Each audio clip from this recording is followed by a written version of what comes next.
श्रीगुरुभ्यो नमः। हरिः ओम्। शुक्लाम्बरधरं विष्णुं शशिवर्णं चतुर्भुजं प्रसन्नवदनं ध्यायेत् सर्वविघ्नोपशान्तये। यस्य द्विरदवक्त्राद्याः पारिषद्याः परश्शतं विघ्नं निघ्नन्ति सततं विश्वक्सेनं तमाश्रये। व्यासं वसिष्ठनप्तारं शक्तेः पौत्रमकल्मषम् पराशरात्मजं वन्दे शुकतातं तपोनिधिम्। व्यासाय विष्णुरूपाय व्यासरूपाय विष्णवे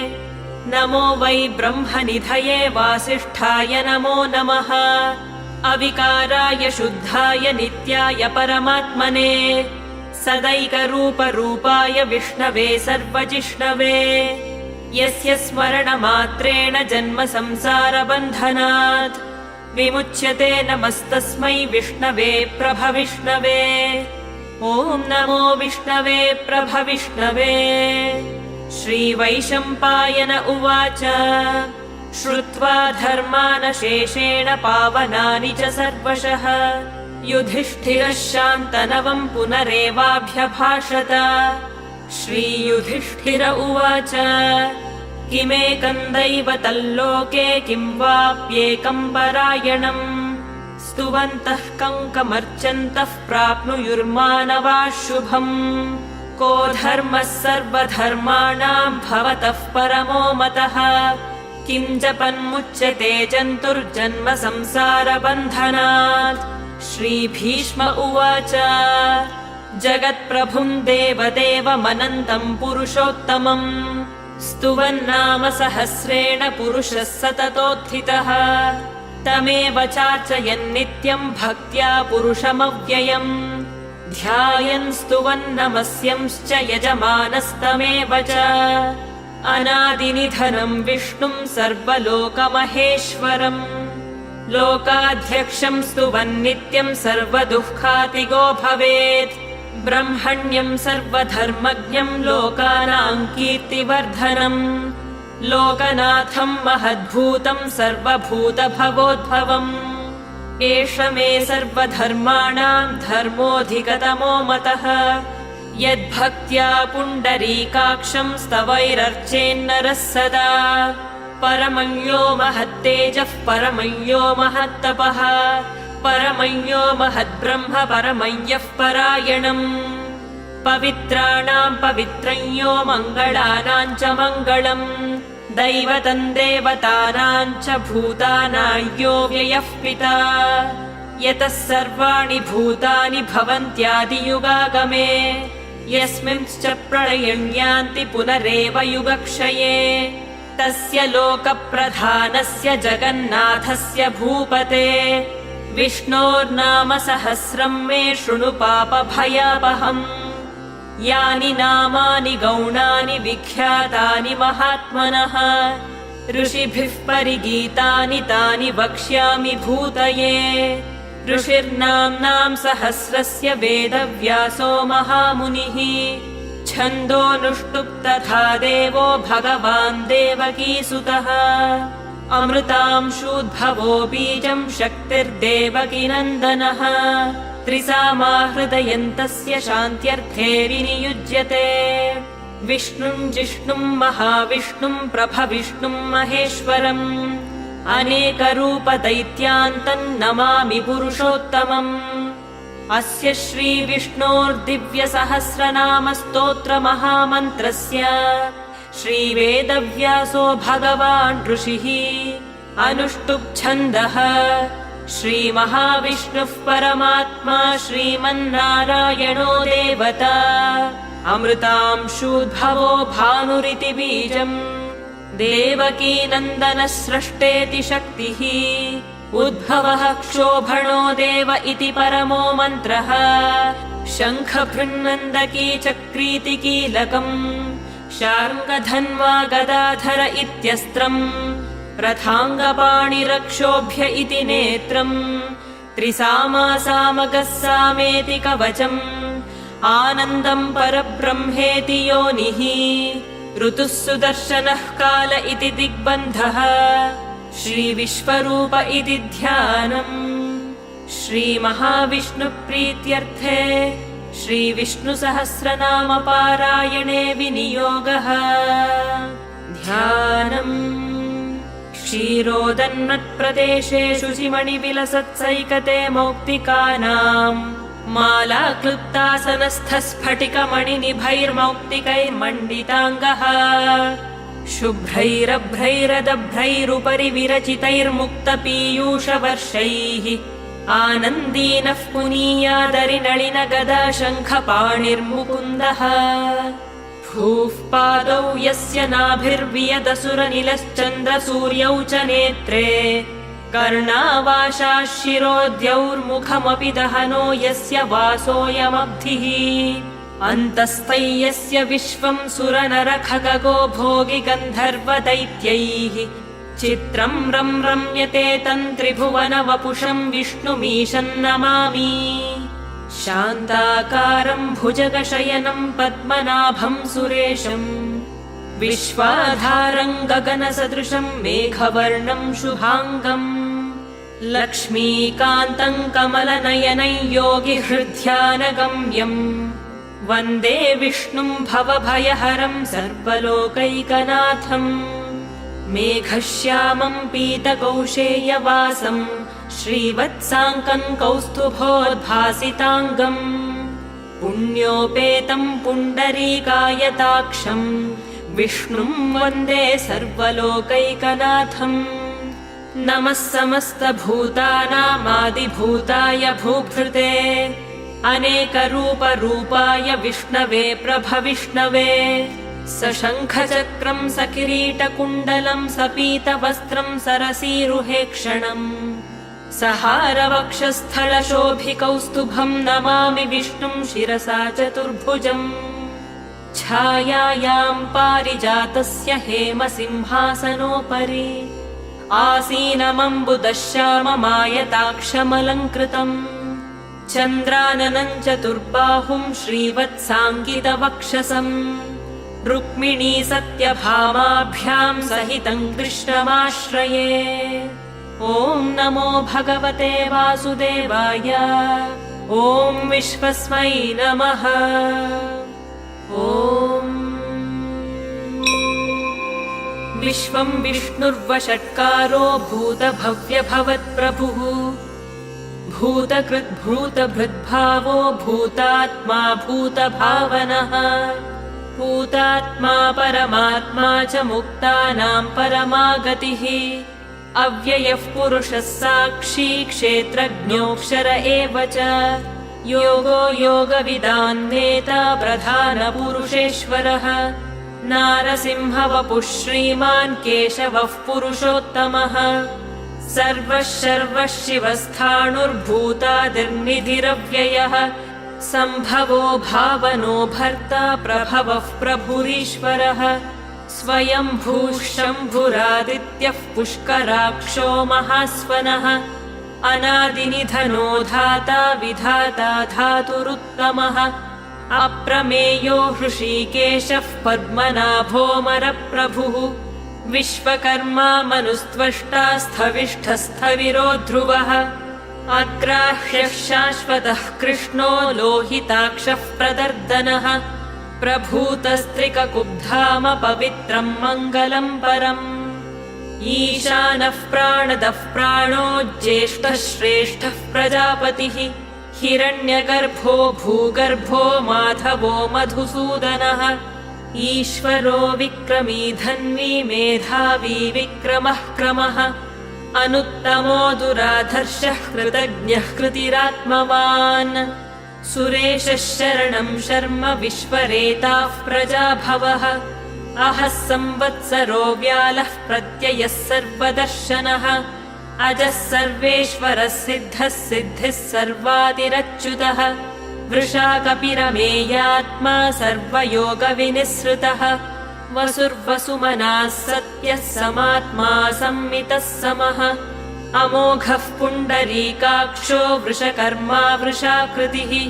रुद्रो बहुशिरा बभ्रुर्विश्वयोनिः शुचिश्रवाः अमृतः शाश्वतस्थाणुर्वरारोहो महातपाः सर्वगः सर्वविद्भानुर्विश्वक्सेनो जनार्दनः वेदो वेदविदव्यङ्गो वेदाङ्गो वेदवित्कविः लोकाध्यक्षः सुराध्यक्षो धर्माध्यक्षः कृताकृतः चतुरात्मा चतुर्व्यूहश्चतुर्दंष्ट्रश्चतुर्भुजः भ्राजिष्णुर्भोजनम् भोक्ता सहिष्णुर्जगदादिजः अनघो विजयो जेता विश्वयोनिः पुनर्वसुः उपेन्द्रो वामनः प्रांशुरमोघः शुचिरूर्जितः अतीन्द्रः सङ्ग्रहः सर्गो धृतात्मा नियमो यमः वेद्यो वैद्यः सदा योगी वीरः माधवो मधुः अतीन्द्रियो महामायो महोत्साहो महाबलः महाबुद्धिर्महावीर्यो महाशक्तिर्महाद्युतिः अनिर्देश्य वपुः श्रीमान् अमेयात्मा महाद्रिधृक् महेश्वासो महीभर्ता श्रीनिवासः सताङ्गतिः अनिरुद्धः सुरानन्दो गोविन्दो गोविदाम्पतिः मरीचिर्दमनो हंसः सुपर्णो भुजगोत्तमः हिरण्यनाभः सुतपाः पद्मनाभः प्रजापतिः अमृत्युः सर्वदृक्सिंहः सन्धाता सन्धिमान् स्थिरः अजो दुर्मर्षणः शास्ता विश्रुतात्मा सुरारिः गुरुर्गुरुतमो धाम सत्यः सत्यपराक्रमः निमिषो निमिषः सर्ग्वी वाचस्पतिरुदारधीः अग्रणीर्ग्रामणी श्रीमान् न्यायो नेता समीरणः सहस्रमूर्धा विश्वात्मा सहस्राक्षः सहस्रपात् आवर्तनो निवृत्तात्मा संवृतः सम्प्रवर्तनः अहः संवर्तको वह्निरनिलो धरणीधरः सुप्रसादः प्रसन्नात्मा विश्वदृग्विश्वभुग्विभुः सत्कर्ता सत्कृतः साधुर्जह्नुर्नारायणो नरः असङ्ख्येयो प्रमेयात्मा विशिष्टः शिष्टकृच्छुचिः सिद्धार्थः सिद्धसङ्कल्पः सिद्धिदः सिद्धिसाधनः वृषाही वृषभो विष्णुर्वृषपर्वा वृषोदरः वर्धनो वर्धमानश्च विविक्तः श्रुतिसागरः सुभुजो दुर्धरो वाग्मी महेन्द्रो वसुदो वसुः नैकरूपो बृहद्रूपः शिपिविष्टः प्रकाशनः ओजस्तेजोद्युतिधरः प्रकाशात्मा प्रतापनः रुद्धः स्पष्टाक्षरो मन्त्रश्चन्द्रांशुर्भास्करद्युतिः अमृतांशूद्भवो भानुः शशबिन्दुः सुरेश्वरः औषधम् जगतः सेतुः सत्यधर्मपराक्रमः भूतभव्यभवन्नाथः पवनः पावनो नलः कामः कामकृत्कान्तः कामः कामप्रदः प्रभुः युगादिकृद्युगावर्तो नैकमायो महाशनः अदृश्यो व्यक्तरूपश्च सहस्रजिदनन्तजित् इष्टो विशिष्टः शिष्टेष्टः शिखण्डी नहुषो वृषः क्रोधः क्रोधकृत्कर्ता विश्वबाहुर्महीधरः अच्युतः प्रथितः प्राणः प्राणदो वासवानुजः अपान्निधिरधिष्ठानमप्रमत्तः प्रतिष्ठितः स्कन्दः स्कन्दधरो दुर्यो वरदो वायुवाहनः वासुदेवो बृहद्भानुरादिदेवः पुरन्दरः अशोकस्तारणस्तारः शूरः शौरिर्जनेश्वरः अनुकूलः शतावर्तः पद्मी पद्मनिभेक्षणः पद्मनाभोरविन्दाक्षः पद्मगर्भः शरीरभृत् महर्धिर्रुद्धो वृद्धात्मा महाक्षो गरुडध्वजः अतुलः शरभो भीमः समयज्ञो हविर्हरिः सर्वलक्षणलक्षण्यो लक्ष्मीवान् समितिञ्जयः विक्षरो रोहितो मार्गो हेतुर्दामोदरः सहः महीधरो महाभागो वेगवानमिताशनः उद्भवः क्षोभणो देवः श्रीगर्भः परमेश्वरः करणं कारणं कर्ता विकर्ता गहनो गुहः व्यवसायो व्यवस्थानः संस्थानस्थानदो ध्रुवः परर्धिः परमस्पष्टस्तुष्टः पुष्टः शुभेक्षणः रामो विरामो विरतो मार्गो नेयो नयोनयः वीरः शक्तिमतां श्रेष्ठो धर्मो धर्मविदुत्तमः वैकुण्ठः पुरुषः प्राणः प्राणदः प्रणवः पृथुः हिरण्यगर्भः शत्रुघ्नो व्याप्तो वायुरधोक्षजः ऋतुः सुदर्शनः कालः परमेष्ठी परिग्रहः उग्रः संवत्सरो दक्षो विश्रामो विश्वदक्षिणः विस्तारस्थावरस्थाणुः प्रमाणं बीजमव्ययम् अर्थोऽनर्थो महाकोशो महाभोगो महाधनः अनिर्विण्णस्थविष्ठो भूर्धर्मयूपो महामखः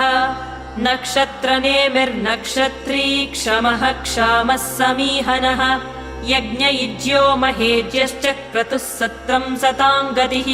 सर्वदर्शी विमुक्तात्मा सर्वज्ञो ज्ञानमुत्तमम्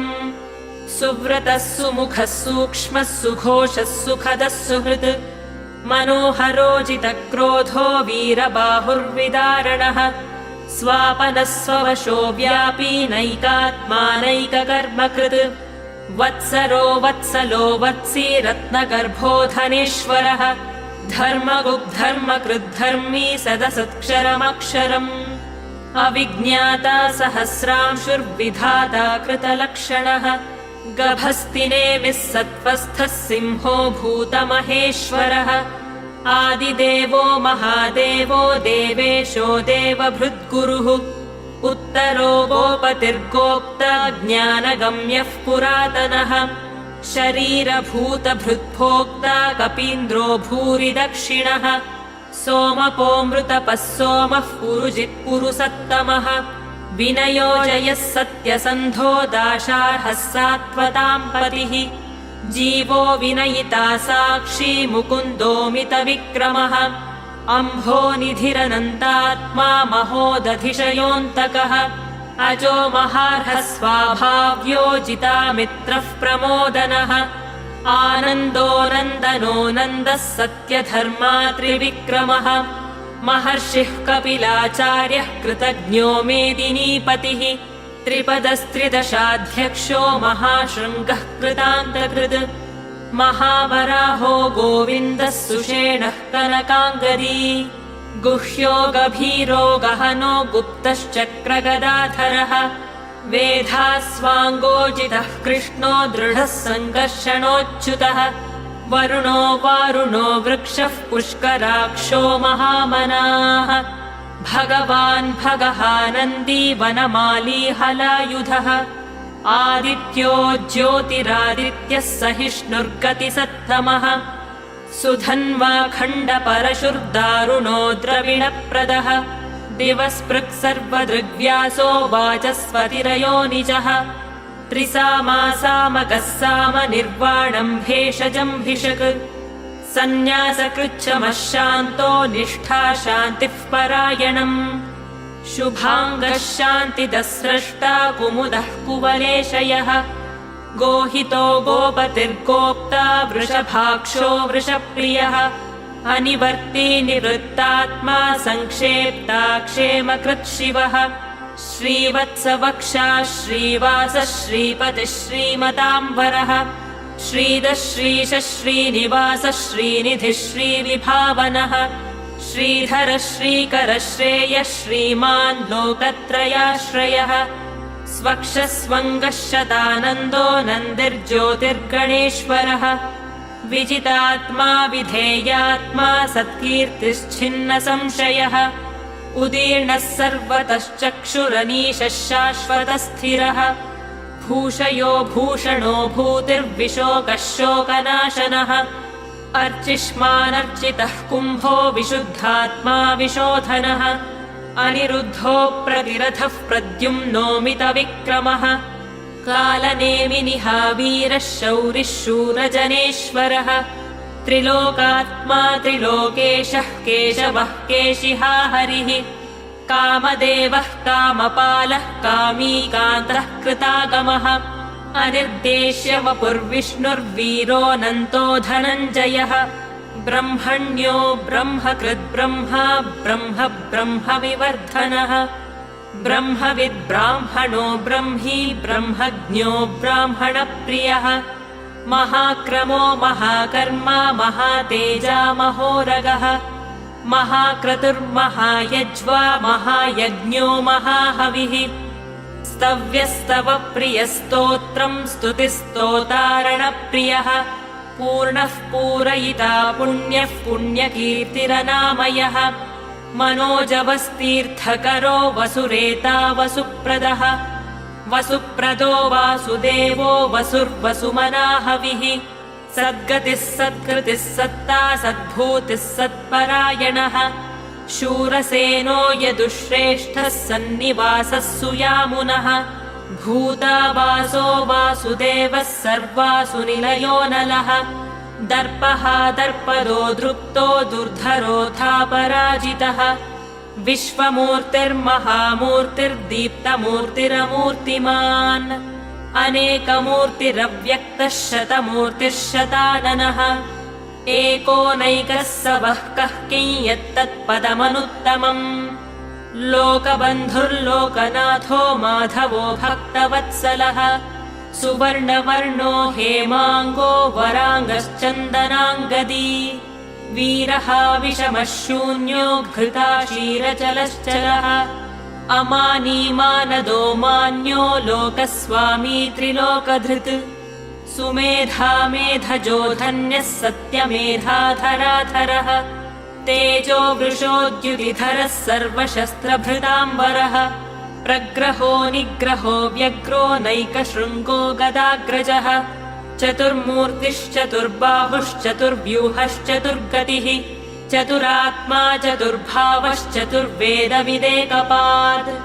समावर्तो निवृत्तात्मा दुर्जयो दुरतिक्रमः दुर्लभो दुर्गमो दुर्गो दुरावासो दुरारिः शुभाङ्गो लोकसारङ्गः सुतं तुस्तं तु वर्धनः इन्द्रकर्मा महाकर्मा कृतकर्मा कृतागमः उद्भवः सुन्दरः सुन्दो रत्ननाभः सुलोचनः अर्को वाजसनः शृङ्गी जयन्तः सर्वविज्जयी सुवर्णबिन्दुरक्षोभ्यः सर्ववागीश्वरेश्वरः महाह्रदो महागर्तो महाभूतो महानिधिः कुमुदः कुन्दरः कुन्दः पर्जन्यः पावनोऽनिलः अमृतांशो मृदवपुः सर्वज्ञः सर्वतोमुखः सुलभः सुव्रतः सिद्धः शत्रुजिच्छत्रुतापनः न्यग्रोधोदुम्बरोऽश्वत्थश्चाणूरान्ध्रनिषूदनः सहस्रार्चिः सप्तजिह्वः सप्तैधाः सप्तवाहनः अमूर्तिरनघोचिन्त्यो भयकृद्भयनाशनः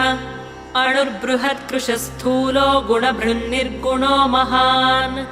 अधृतस्वधृतस्वास्यः प्राग्वंशो वंशवर्धनः भारभृत्कथितो योगी योगीशः सर्वकामदः आश्रमश्रमणः क्षामः सुपर्णो वायुवाहनः धनुर्धरो धनुर्वेदो दण्डो दमयिता दमः अपराजितः सर्वसहो नियन्ता नियमो यमः सत्त्ववान् सात्विकः सत्यः सत्यधर्मपरायणः अभिप्रायः प्रियार्होर्हः प्रियकृत्प्रीतिवर्धनः विहाय सगतिर्ज्योतिः सुरुचिर्हुतभुग्विभुः रविर्विरोचनः सूर्यः सविता रविलोचनः अनन्तो हुतभुग्भोक्ता सुखदो नैकजोऽग्रजः अनिर्विण्णः सदामर्षी लोकाधिष्ठानमद्भुतः सनात्सनातनतमः कपिलः कपिरव्ययः स्वस्तितः स्वस्तिकृत् स्वस्तिः स्वस्तिभुक् स्वस्ति दक्षिणः अरौद्रः कुण्डलीचक्री विक्रम्यूर्जितशासनः शब्दादिगः शब्दसः शिशिरः शर्वरीकरः अक्रूरः पेशलो दक्षो दक्षिणः क्षमिणाम्बरः विद्वत्तमो वीतभयः पुण्यश्रवणकीर्तनः उत्तारणो दुष्कृतिः पुण्यो दुःस्वप्ननाशनः वीरः रक्षणः सन्तो जीवनः पर्यवस्थितः अनन्तरूपोऽनन्तश्रीर्जितमन्युर्भयापहः चतुरश्रो गभीरात्मा विदिशो व्यादिशो दिशः अनादिर्भूर्भुवो लक्ष्मीः सुवीरो रुचिराङ्गदः जननो जनजन्मादिर्भीमो भीमपराक्रमः आधारनिलयो धाता पुष्पहासः प्रजागरः ऊर्ध्वगः सत्पथाचारः प्राणदः प्रणवः पणः प्रमाणम् प्राणनिलयः प्राणभृत् प्राणजीवनः तत्त्वम् तत्त्वविदेकात्मा जन्म मृत्युजरातिगः भूर्भुवः स्वस्तरुस्तारः सविता प्रपितामहः यज्ञो यज्ञपतिर्यज्वा यज्ञाङ्गो यज्ञवाहनः यज्ञभृद्यज्ञकृद्यज्ञी यज्ञभुग्यज्ञसाधनः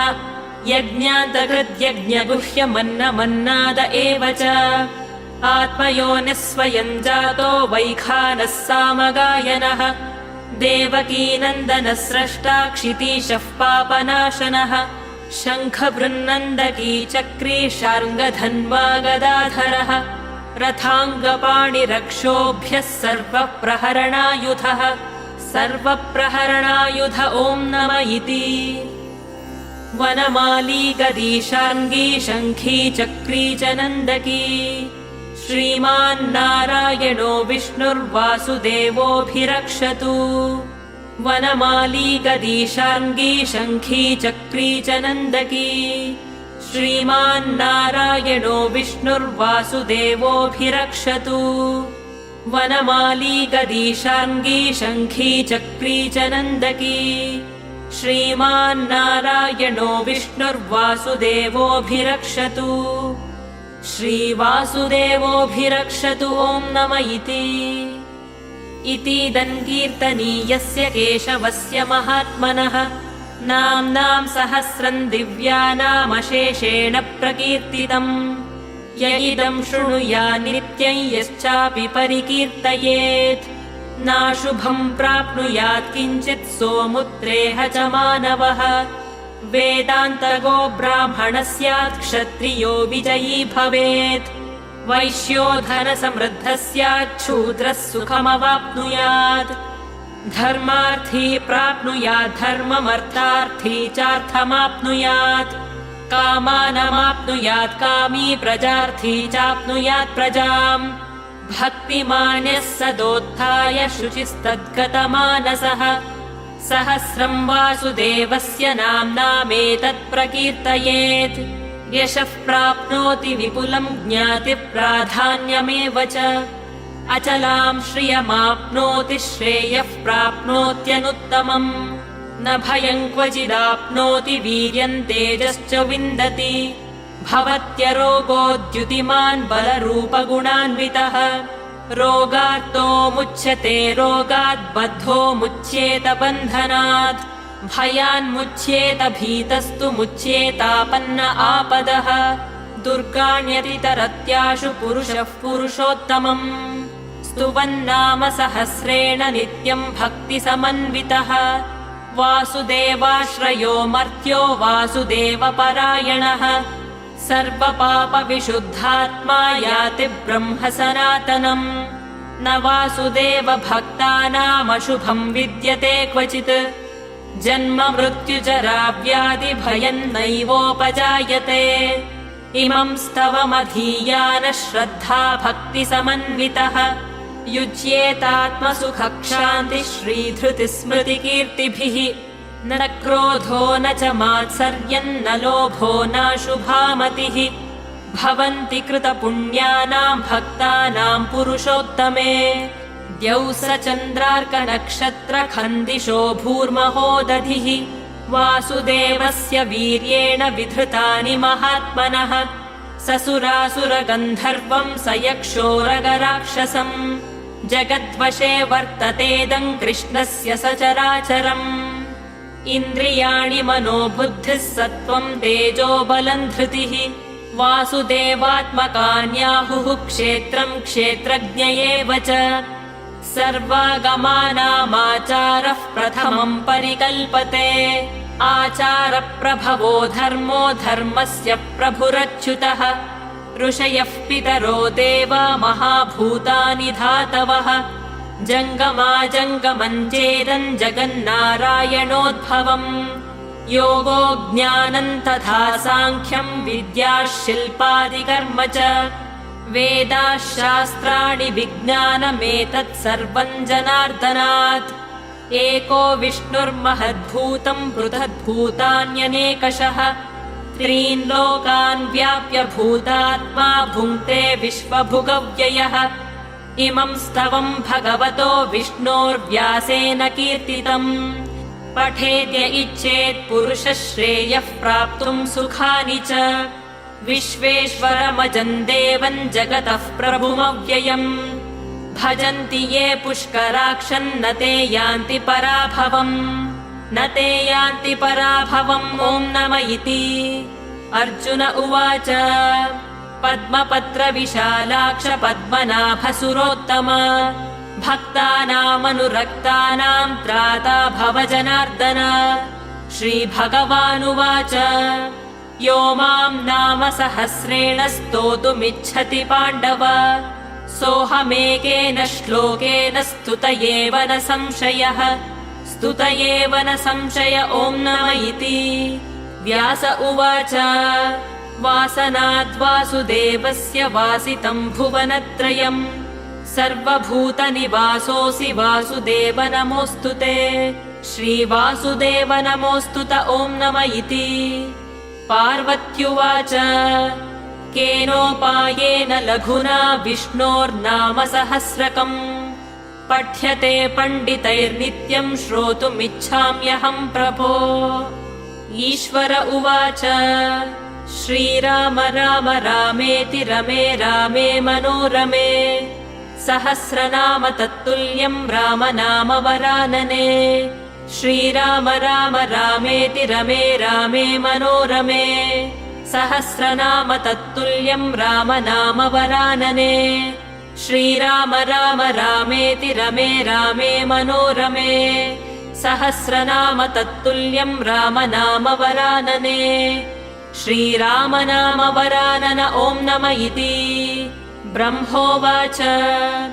नमोऽस्त्वनन्ताय सहस्रमूर्तये सहस्रपादाक्षि शिरोरुबाहवे सहस्रनाम्ने पुरुषाय शाश्वते सहस्रकोटियुगधारिणे नमः सहस्रकोटियुगधारिण ॐ नम इति सञ्जय उवाच यत्र योगेश्वरः कृष्णो यत्र पार्थो धनुर्धरः तत्र श्रीर्विजयो भूतिर्ध्रुवा नीतिर्मतिर्मम श्रीभगवानुवाच अनन्याश्चिन्तयन्तो ये जनाः पर्युपासते तेषाम् नित्याभियुक्तानाम् योगक्षेमम् वहाम्यहम्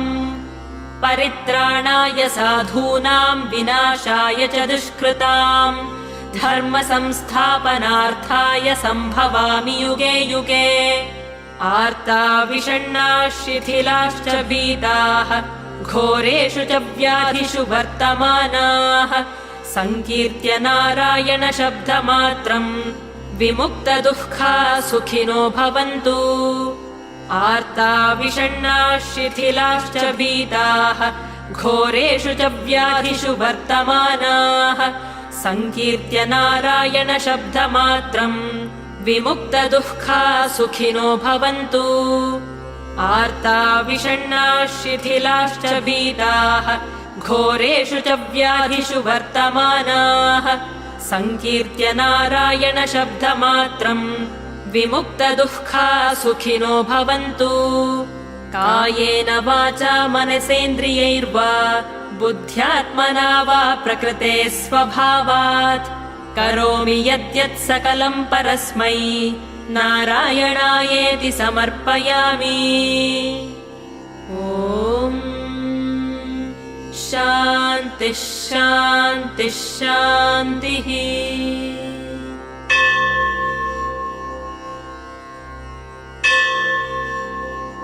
इति श्रीविष्णोर्दिव्यसहस्रनामस्तोत्रम् सम्पूर्णम्।